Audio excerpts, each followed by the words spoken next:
시청자 여러분 안녕하십니까? 10월 27일 경제현장 오늘 시작합니다.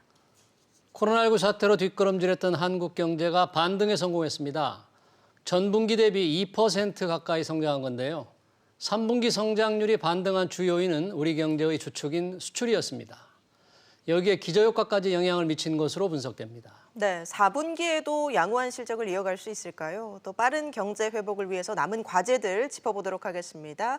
시청자 여러분의 의견이나 궁금증들 유튜브 실시간 댓글을 통해서 참여해 주시고요. 오늘 두 분과 함께 하겠습니다. 정대영 송현경제연구소장, 김태기 단국대 경제학과 교수 자리하셨습니다. 어서 오십시오. 네, 안녕하세요. 네. 정대영 소장님, 우리 3분기 그동안 마이너스 계속하다가 코로나19 처음으로 지금 플러스로 마이너스 성장을 탈출한 건데 어떻게 기대했던 수준입니까? 기대도 훨씬 좋은 겁니까? 기대했던 수준이라고 생각합니다. 이게 이제 사실 한국 경제에 가장 큰 영향을 주는 것이 수출입니다. 수출은 이제 속보로 계속 나오는데 10월 초에 9월 수출이 정상화됐다. 즉 월별 실적도 그렇고 일별 실적도 코로나 이전으로 돌아갔다. 이렇게 됐기 때문에 이제 당연히 이제 9월 수출이 좋게 나왔기 때문에 소비 같은 건 나쁘다 하더라도 3, 4분기 10월까지 들어가는 9월까지 들어가는 우리 경제 성장률은 상당히 좋게 나올 것이다라는 게 예측이 됐습니다. 그 숫자가 나온 것이죠, 이번에. 네. 그런데 정부와 하는 이 해석을 두고서는 조금 시각차가 있습니다. 먼저 정부의 해석을 보면 경제 정상화를 위한 회복 궤도에 진입했다 이렇게 평가를 했어요. 네. 어떻게 보십니까, 교수님? 정부는 이제 그렇게 보고 싶겠죠. 어떻게 보면 이제 어쨌든 간에 심리적으로 봐가지고 용기를 주는 건 좋은데요. 사실은 다른 나라랑 비교를 하면 이게 자화자찬이다. 그러니까 우리가 이번에 3, 4분기에 지금 1.9% 뛰었다 그러는데요. 미국이 29일 날, 그러니까 내일이죠. 이제 발표가 나는데 대략 이게 한 30% 넘는다 그래요. 30%라는 게 그러니까 GDP 성장률이죠. 얘들이 2, 4분기에 마이너스 30%였습니다. 네. 치고 올라가는 거죠. 왜냐하면 걔네들은 미국 경우는 사실은 코로나 오니까 다 가게 문 닫으세요. 공장 중단하세요. 이런 거였고요. 우리는 사회적 거리두기 하면서 했거든요. 걔네들이 30% 마이너스 30%에서 30%면 전분기 대비한 다음에 이제 전분기입니다. 연율로 해서니까 그렇게 그렇습니다. 예. 그러니까 걔네들은 쉽게 말해가지고 지금 작년과 비교하는 거는요. 참 별로 의미가 없는 게 코로나 이후니까. 그러니까 전분기로 이제 대비를 하는데 지금 얘네들 경우는 지금 지난 2, 3분기에 마이너스 30% 꼬꾸라졌다가 이렇게 튀고 있고요. 그다음 독일이 대략 한 7% 정도 튄다 그래요. 7%. 그다음에 이제 중국 경우는 자기네들 코로나다 해결했다고 지금 이야기를 하는데 중국은 전년 대비해가지고 3, 4분기 이미 발표가 났습니다. 수치가요. 4.9% 튀었어요. 그러니까 사실은 지금 우리가 1.9% 전년 대비, 전년 대비가 아니죠. 전기 대비.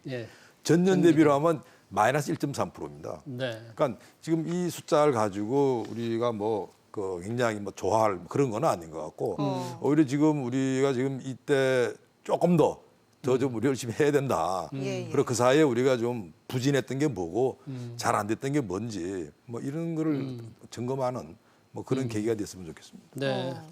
한국은행에서는 V자라고 이렇게 보기는 좀 어렵다 얘기를 했지만 홍남기 부총리가 위기 극복에 대한 기대감을 갖게 한다. 그런 얘기 할 만큼 사실은 환경이 안 좋았잖아요. 유럽도 그렇고 미국도 그렇고 코로나가 아주 지금 엄청 난리인데도 수출이 잘 됐다. 수출이 어떤 분야가 이렇게 잘 된 거나요?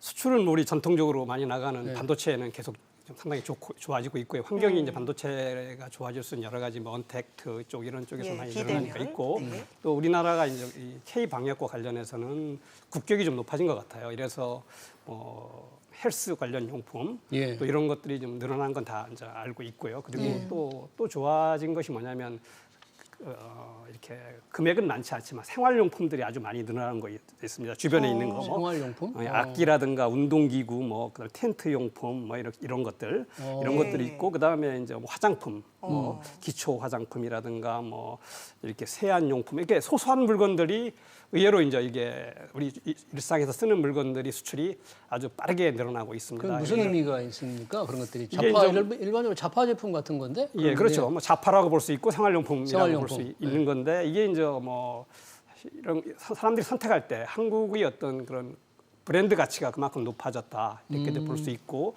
또 하나는 이제 아까 우리 말씀하신 대로 저기 다른 셧다운을 많이 했는데 우리 제조 공장들은 거리를 두기로 했지만 계속 가동이 됐기 때문에 어떤 또 시장에서의 공급도 충분히 우리가 할 수 있었다는 것 이런 것들이 작용을 해서 예. 수출이 늘어났고 특히 이제 업체도 예. 중소기업 쪽에 수출이 많이 늘어났습니다. 그러니까 이게 수출만 본다면 한국 경제에 상당히 긍정적이다 이렇게 생각을 합니다. 그리고 한국의 수출은 굉장히 의미가 있어요. 왜냐하면 중국과의 관계도 굉장히 깊고 예. 또 미국, 유럽 이런 선진국과 관계도 깊고 아세안하고 이렇게 관계가 깊은데 이번에 수출은 주로 우리 주력 수출 대상국인 중국, 미국, EU 이런 데서 많이 늘어났습니다. 그렇기 때문에 뭐 수출은 뭐 좀 상당히 좀 꾸준히 괜찮지 네. 않을까 이렇게 생각을 합니다. 수출이 좀 좋은 반면에 그동안에 이 정부 돈으로 좀 늘어온 소비는 3분기에 조금 부진했던 거죠? 우리? 예. 그러니까 뭐 사실 재난지원금 예. 가지고 이제 막 소비 진작한다고 그랬는데 원래부터 그게 효과가 별로 없다고 또 이야기를 한 겁니다. 근데 이제 정부는 그게 큰 기대를 했는데 예. 뭐 역시나 지금 이 정부 소비 자체도 0.1%고 또 민간 소비 끌어올리는 것도 실패한 거고요. 민간 소비도 올해 3, 4분기에 마이너스 0.1%인가 이렇게 나왔거든요. 그러니까 지금 우리가 이제 이 코로나로 경기가 굉장히 안 좋은 상황을 타개하는데 예. 현재와 같은 방법을 쓸 거냐 아니면 다른 방법을 쓸 거냐 부분인데 제가 볼 때는 지금 다른 방법을 찾아야 된다. 그렇게 해야지 이게 반등이 하고 그러니까 현재 방법이라는 것은 정부가 그거죠, 재정을 뭐. 풀어서 하는 그렇습니다. 경기 부양보다는 다른 방법을 찾자. 그렇습니다. 지금 현재 우리가 딱 나와 있어요. 레파토리가 고용 유지, 예. 그다음에 공공 아르바이트 일자리 뭐 이런 등등으로 해가지고 뭐 그게 소비가 되고 그다음 그게 경기를 일으킨다 이렇게 지금 네. 경기를 하는데 사실은 그게 별로 효과가 없고 특히 지금 최근에 와가지고 소비 쿠폰까지 막 이렇게 지금 풀고 예. 있거든요. 예. 예. 예. 그래서 사실 아까 이게 중국 이야기를 좀 드렸는데요. 중국 경우가 이제 우리랑 비슷한 것 같으면서 많이 다릅니다. 네. 중국도 사회적 거리두기 하면서 생산 활동했어요. 네. 근데 중국의 코로나 대책의 가장 핵심은 역시 산업을 돌려가지고 거기서 일을 하도록 만드는데 초점 맞춘 겁니다. 그러니까 우리는 사실은 그냥 이 기업들이 현상 유지하고 예. 뭐 이렇게 지금 간 거거든요. 근데 이미 우리가 오늘 수출 품목에서 드러났듯이 수출 품목에 큰 변화가 있습니다. 어떻게? 자동차 경우도 예. 전통적인 차가 아니고요. 네. 이러면 친환경차가 많이 팔린 겁니다. 수출이. 그다음에 반도체가 이렇게 많이 팔린 이유가 여러 가지 이유가 있겠지만 예를 들어 가지고 지금 우리가 뭐 비대면 예. 활동합니다. 근데 주로 어디서 많이 활동하냐라면 옛날과 달리 재택근무를 많이 해요. 예. 그럼 재택근무하면서 필요한 게 뭘까요? 업무용 예를 들어 가지고 뭐 PC 같은 거 예. 그렇습니까? 예. 그런 거에다가 그다음에 뭐 재택에 그냥 하나요? 예. 당연히 오락도 좀 해야죠. 게임도 해야 되고요. 그다음 그것만 합니까? 그게 운동도 해야 되고요. 그리고 또 놀러도 좀 나가봐야 되고. 예. 그러니까 전혀 새로운 생활 패턴으로 가면서 거기서 지금 이제 돌파가 열리거든요. 제가 볼 때는 이제 그런데 맞춰가지고 뭔가 예를 들어 가지고 산업을 키우고. 그다음 그걸 가지고 이 경기를 일으키는 이런 정책으로 가지 않고 이게 예를 들어 가지고 코로나 이전과 똑같을 거라 생각하면 큰 오산이다. 예. 그러니까 어떻게 보면 지금 뭘 바꿀 거냐 부분에 있어 가지고 예. 코로나 이후를 내다보고 정부는 투자를 해야 된다는 이런 예. 말씀드리고 싶습니다. 네. 사실 뭐 연간 우리가 경제 성장률 전망치가 한국이 마이너스 1.3%였죠. 그렇죠. 네. 그 정도입니다. 이 정도 되면 어떻게 뭐 마이너스 13% 목표 달성 가능할까요? 전망치?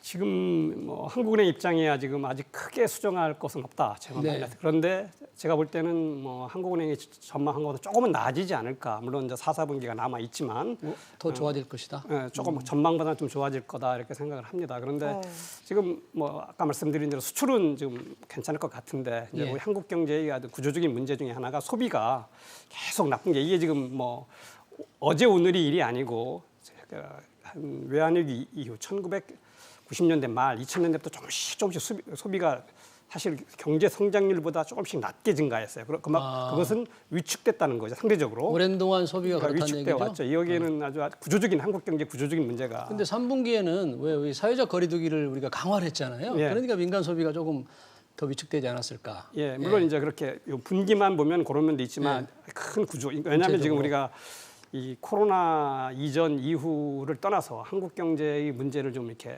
특히 그 일반 다수의 국민들이 어떤 생활 경제적 체감하는 경제 생활과 비교해 본다면 결국 소비가 늘어나야만 되기 때문에 이 소비를 어떻게 늘릴 수 있는지를 한번 고민을 해봐야 된다고 생각합니다. 예, 예. 지출 그 항목별 GDP 다시 한번 좀 보겠습니다. 투자 부문에서 조금 엇갈리는 것이 건설 투자 같은 경우는 마이너스 7.8%가 감소했는데 설비 투자는 6.7% 증가를 했거든요. 이건 어떻게 해석을 해야 될까요? 지금 한국은 이렇게 분기별 증감률도 중요하지만 어떤 예. 레벨도 굉장히 중요합니다. 그런데 한국은 예. 기조적으로 건설 투자가 굉장히 높은 나라예요. 세계에서 가장 건설 투자의 비중이 높은 나라입니다. 건설 투자라는 게 인프라도 있을 때고 뭐 주택, 그다음에 토목 이런 거 생각하시면 됩니다. 예. 그런데 설비 투자는 또 적은 편은 아닙니다. 우리가 높은 편이죠. 그런데 건설 투자는 그러니까 지금 상대적으로 최근에 이제 부동산 경기를 이렇게 좀 잡고 있기 때문에 네. 좀 위축이 되지 않나 이렇게 생각을 합니다. 그런데 설비 투자는 뭐 지금 기업들이 특히 뭐 이 코로나 이후를 대비해서 좀 투자하는 것들이 중소기업도 많이 늘어나고 있는 것 같습니다. 설비 투자는 좋고, 그러니까 저거 건설 투자가 줄고 설비 투자가 늘었다는 건 예. 어떤 경제 구조 면에서는 좀 괜찮은 거고 문제는 결국 저기서 볼 때는 민간 소비가 계속 위축되고 있는데 이것을 좀 어느 쪽으로 플러스 쪽으로 끌고 지속적으로 끌고 갈 수 있는 이 정책이 필요하다고 생각합니다. 그럼 소장님은 이 민간 소비를 지속적으로 우리가 줄여왔으면 그걸 늘릴 수 있는 방법이 사실은 뭐 그렇다고 정부가 쿠폰 발행하고 재정으로 지원해 줄 수는 없잖아요. 그건 뭐 당연히 한계가 있는 거고 지속 가능하지 못하죠. 예. 가장 우리가 민간 소비가 안 들어가는 이유는 이게 좀 구조적인 문제인데 한국의 양극화, 불평등 문제가 밀접하게 연결돼 있습니다. 이건 뭐 경제학 교과서에 나오는 대로 돈 많은 사람이 한계 소비 성향은 굉장히 낮고 예, 예. 돈 없는 사람이 한계 소비가 굉장히 높아요. 그러니까 우리나라는 양극화가 될수록 소비는 줄 수밖에 없는 그런 구조를 갖고 있기 때문에 어떻게 하면은 좀 이렇게 좀 네. 한 60%, 70%, 80% 되는 좀 이렇게 중하위 계층들이 소득이 늘어날 수 있을까? 요걸 관심을 가져야 되고 두 번째는 집값 집세입니다. 이 집값 집세가 계속 오르고 있기 때문에 이것도 이제 민간 소비에 큰 위축, 마이너스나 어려움에 영향을 준다고 쓸 돈이 생각합니다. 줄어드는 효과, 전세 내느라 전세라든가 또 이제 월세. 집 있는 사람은 또 이렇게 세부담이 늘어나니까 소비를 또 못 하고 집 없는 사람은 또 저기 소득이 줄어들고. 소득이 상대적으로 줄고 예. 또 저기 집세를 더 내야 되니까 소비를 못 하고. 이 정부 뭐 세금 계속 올리고 있는데 소비가 계속 늘어나기 어렵겠네요. 그렇습니다. 집값 집세가 오르면 소비는 양면에서 모두 다 늘기 어렵기 때문에 집값을 낮춰야 됩니다. 어렵더라도. 참 어려운 과제죠. 네, 예. 쉽지 쉽지 않을 것 같은데 민간 소비가 지금 정 소장님은 잘 안 되는 이유 중에 이제 소득이 적은 사람이 워낙 많다, 경력자가 크다. 근데 있는 사람들이 좀 많이 쓸 수 있게 해주는 것도 필요할 텐데. 당연하죠. 네, 그러니까 사실 지금 가장 우리 놓치고 있는 게 네, 돈 있는 사람이 돈 풀게 해야 돼요. 그래야 돌아갑니다. 근데 우리 아까 부동산 이야기 나왔지만 부동산 나오면 따라 나오는 게 뭐죠? 세금. 네. 그러니까 사실은 지금 뭐 그런 것 때문에 네, 세금이 더 지금 올라가니까. 움츠려들고 있는 거고요. 어떻게 보면 지금 그 사람들한테 좀 마음 놓고 예. 할 수 있는 이런 부분들이 사실 소비 쿠폰 막 뿌리는 것보다 예. 효과는 더 클 거라 봅니다. 예를 들어 가지고 지난 우리가 1, 4분기에 굉장히 마이너스 성장을 했는데요. 예. 그때도 소비는 그래도 조금 괜찮았어요. 이유가 뭔지 아세요? 자동차 특수세입니다. 특수세. 특수세 이랬더니 자동차 잘 팔려요. 네, 그러니까 내수 자동차가 굉장히 많이 팔렸는데 네, 그래서 사실 지금 우리한테 필요로 한 거는 좀 새로운 접근 방식, 이걸 하지 않으면 제가 볼 때는 여기서 벗어날 수가 없다. 새로운 접근 방식이 뭐가 돼야 됩니까? 아까 제가 이런 이야기 드렸죠. 우리가 이제 중소기업 아까 말씀드렸는데요. 제가 볼 때는 아마 코로나 경우가 사실 이 중소기업 입장에서는 큰 혜택으로 올 거라고 이렇게 봅니다. 혜택. 왜 그러냐면 이 중소기업이 글로벌로 나가지를 못했거든요. 예. 근데 사실 저평가돼 있었습니다. 우리나라 중소기업이요. 근데 이제 이 코로나를 계기로 해가지고 이제 브랜드 코리아라고 하는 브랜드 이미지가 올라가면서 더군다나 이번에 뭐 방역도 잘하네.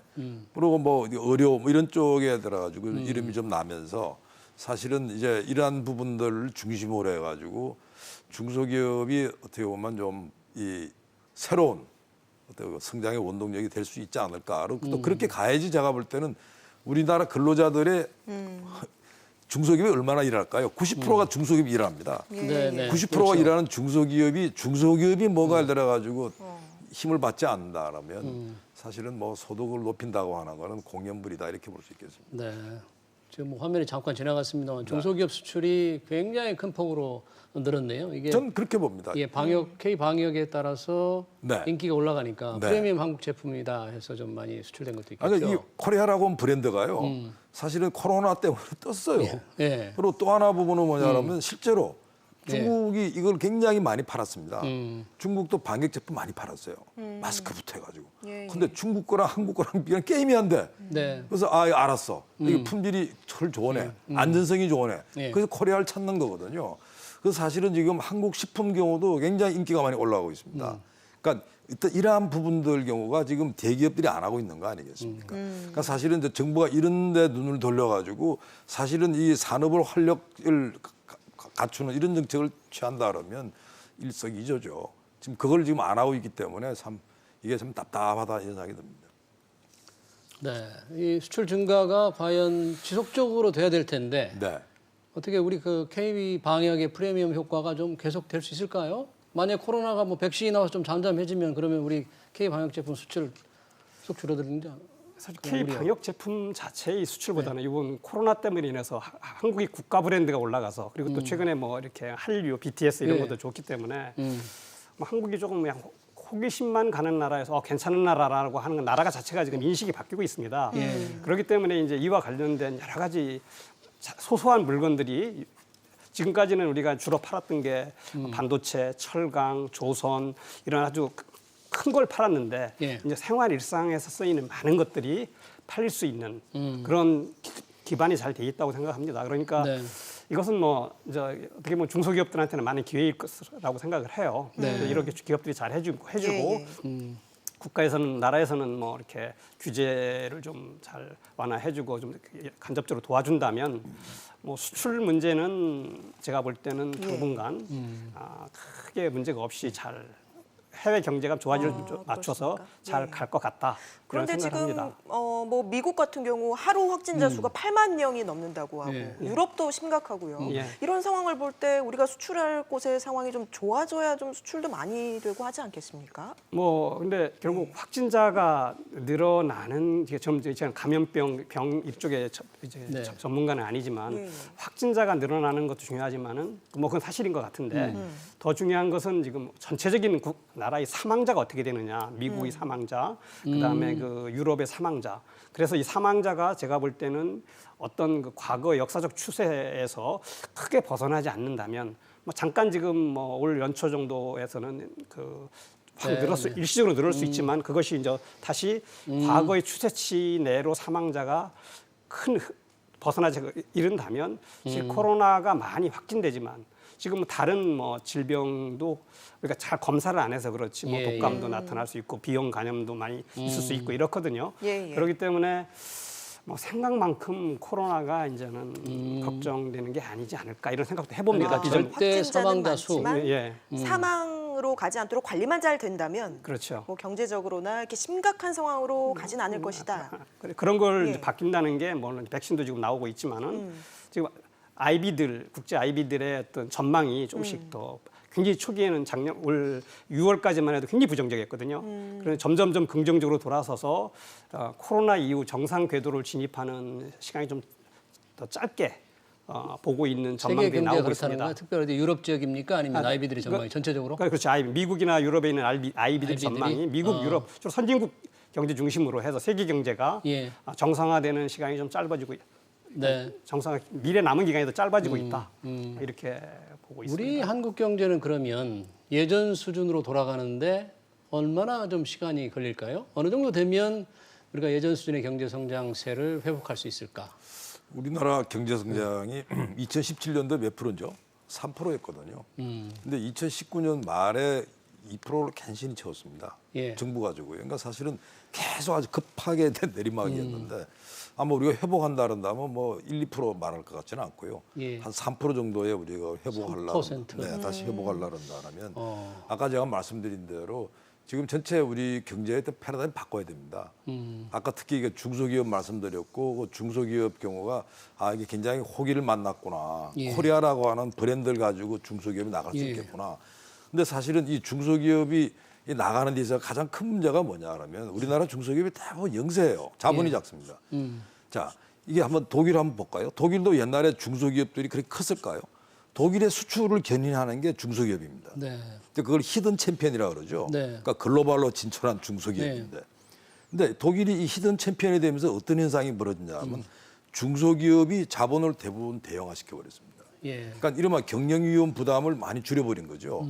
그래서 사실은 지금 우리가 이 중소기업에 대해서 정책을 같이 이렇게 펴준다 그러면 제가 볼 때는 아마 중소기업 경우가 뭐 예를 들어 가지고 지금 뭐 어떻게 보면 뭐 코스닥에 있는 기업은 두말할 것도 없고요. 예. 그다음에 예를 들어 가지고 이런 말 들어 가지고 벤처라고 하는 이런 부분들이 굉장히 좀 대박이 터질 수 있을 것 같은데 지금 이런 면에 있어 가지고 코로나의 문제 해결하는 거는 산업 정책이 대폭 가미가 돼야 된다. 산업 정책. 지금 코로나에는 산업 정책이 없어요. 네. 그저 오로지 있는 거는 고용 유지 정책, 실업률 통계 낮추는 정책 예. 이런 것만 지금 존재하기 때문에 예. 사실은 이 중소기업이 예를 들어 일자리를 새로 만들고 예. 또 새로운 사업으로 뛰어들어가고 거기에 예를 들어 가지고 젊은이들이 들어갈 수 있도록 예. 이런 게 선순환 구조를 만드는 그러니까 마치 예를 들어 가지고 이 독일이 정말 어떻게 보면 촌스러운 독일이 글로벌로 진출했던 게 네. 사실 2000년대 이후 이야기입니다. 그러니까 제가 볼 때 우리가 그런 면에 있어 가지고 조금은 이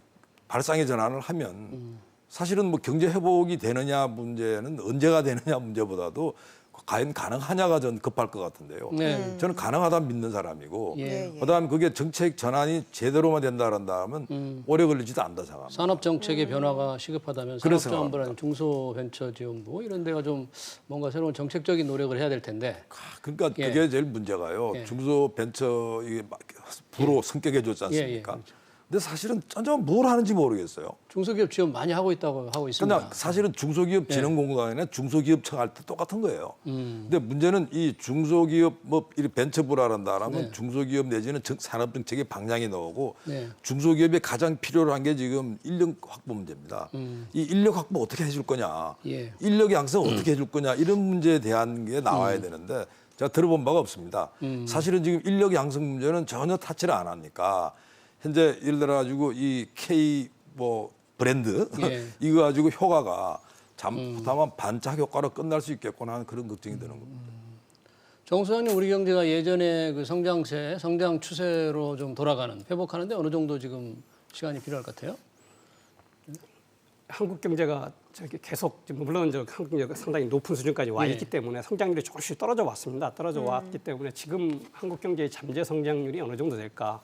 결국 잠재 성장률을 뭐 비슷하게 가거나 약간 상회하는 수준이 이제 정상화되는 과정인데 예. 잠재 성장률은 보면은 지금 한 2% 내외 정도인 것 같아요. 이건 뭐 정확한 건 아무도 모르니까 예. 숨어 있는 성장률이니까 2%에서 2.5%. 그러니까 결국은 뭐 올해는 마이너스일 거고 올해 마이너스였기 때문에 내년에는 뭐 기저효과 때문에 상당히 플러스를 넘을 텐데 네. 예. 그럼 뭐 이제 내년 말 정도부터는 제가 볼 때는 이제 뭐 그 과거 코로나 이전 상황과 비슷하게 갈 것 같아요. 내년 그런데 말 정도. 이제 뭐 문제는 뭐냐면 코로나 이전 때 예. 결국 경제 성장률이 뭐 2% 3%를 할 때 결국 우리나라의 어떤 많은 국민들, 지금 뭐 소상공인이라든가 비정규직 이런 사람들이 경제 생활은 상당히 살기 어려웠지 않습니까? 결국은 코로나 이후 정상화된다 하더라도 어떤 그 뭐 수출을 잘하는 대기업이라든가 그다음에 좋은 직장을 가진 사람들, 예. 공무원, 그다음에 공기업, 뭐 교수 뭐 이런 분들은 큰 문제가 없지만 예. 그런데 끼지 못한 사람들은 굉장히 어렵거든요. 그러니까 이런 문제를 해결할 수 있는 정책들이 지금 뭐 현재 그 많이 있지 않지만 정권이 기간이 많지 않지만 있어야 된다 이렇게 생각을 합니다. 지금 말씀하신 것처럼 뭐 가게나 기업 수치상으로는 좋아진다고 쳐도 가게나 기업의 체감 경기는 여전히 안 좋다는 점 언제쯤 좋아질 거로 보십니까? 예. 다들 언제쯤 그러시죠? 뭐 일단은 코로나의 어떤 이 병 자체 예. 그리고 사실은 코로나가 병보다 더 무서운 게 뭔지 아세요? 불안 심리거든요. 불안 심리. 그러니까 우리가 이 코로나든 메르스든 사스에 대해 분석을 해보게 되면요. 네. 병 자체가 아니고 90%가 불안 심리 때문에 경기가 안 좋아졌다는 겁니다. 예. 그러니까 제가 볼 때는 아마 이게 하도 이제 혼이 많이 나면 예. 무뎌져 가지고 내년에 아마 하반기쯤 돼 가지고는 뭐 독감 정도로 이렇게 생각하지 않을까 생각이 들고요. 네. 그래서 따라서 그런 면에 있어 가지고는 해소가 될 텐데 문제는 이 코로나로 인해 가지고 산업 구조 전체가 바뀌고 네. 사람들의 삶의 패턴이 바뀌었다고 하는 그 문제에 주목을 해야 된다. 그리고 그게 얼마나 우리가 부응하느냐에 따라 가지고 사실은 뭐 회복이 언제 되느냐 문제랑 직결될 거 아닌가. 그러니까 사실은 제가 정부가 요번에 우리 1.9% 되니까 박수 이거 하지 마시고요. 네. 지금 해야 될 부분은 뭐냐란다라면 이제 우리가 요번에 보면 중소기업 수출이 지금 좀 되는 것 같은데 이거 한번 해봅시다 말이지. 이런 식으로 해가지고 용기를 준다라면 그게 훨씬 더 좋은 대책이라 생각합니다. 네. 정수환, 이 코로나 이전으로 우리가 단순히 돌아가는 것만이 꼭 중요한 건 아니고 예. 그 전에 대해서도 문제가 있었던 부분을 좀 바꿔주고 개선해야 된다는 거잖아요. 예. 어떤 시급한 어떤 정책 뭐 이런 것들이 좀 필요할까요? 이 그게 이제 시점에서? 한국 경제를 바꾸는 정책인데 예. 두 가지가 저는 꼭 필요하다고 생각합니다. 두 가지? 예, 어. 하나는 보상 체계가 잘못돼 있습니다. 결국은 우리가 중소기업에 굉장히 아까 말씀하신 대로 사람 구하기가 어려운데 네. 중소기업은 월급을 많이 주지 못하지 않습니까? 네. 그런 문제 어떻게 하면 월급을 더 중소기업에 줄 수 있을까? 그래야 사람이 오는 거거든요. 예. 우리나라는 노동 시장이 굉장히 불균형 상태죠. 예. 네. 좋은 쪽은 굉장히 사람이 많이 가 있고 사람이 많이 몰리고 없는 데는 없고 이런 문제를 해결하는 거 이건 보상 체계하고 관계됩니다. 굉장히 어려운 과제지만 그걸 좀 중소기업들의 직원들의 임금을 올리는 거죠. 쉽게 말하면. 경제 구조를 올릴 수 있는 여건을 만들어 주는 거죠. 여건을 만들어주는 이게 거. 뭐 정부가 올릴 수 있는 게 아니니까. 두 번째는 우리 집값 집세입니다. 이 집값 집세를 하향 안정시켜야지. 그러니까 결국 좀 쉽게 말하면 좀 떨어뜨려야 됩니다. 떨어뜨려. 지금 뭐 문재인 대통령도 뭐 취임 초기로 돌리겠다 말씀을 하셨죠. 예. 뭐 약속은 못 계속 지키겠지만. 오르고 있습니다. 떨어지는 게 아니고. 예, 그런 문제 이런 거 두 가지를 해결한다면 한국 경제의 체질 구조가 조금 좋아질 것 같다. 네. 어려운 과제지만 네. 이런 걸 방향을 갖고 한번 했으면 좋겠다 생각합니다. 김 교수님, 기왕 말씀하신 나왔는데 이 보상 체계 문제, 대기업과 중소기업의 네. 격차 문제, 네.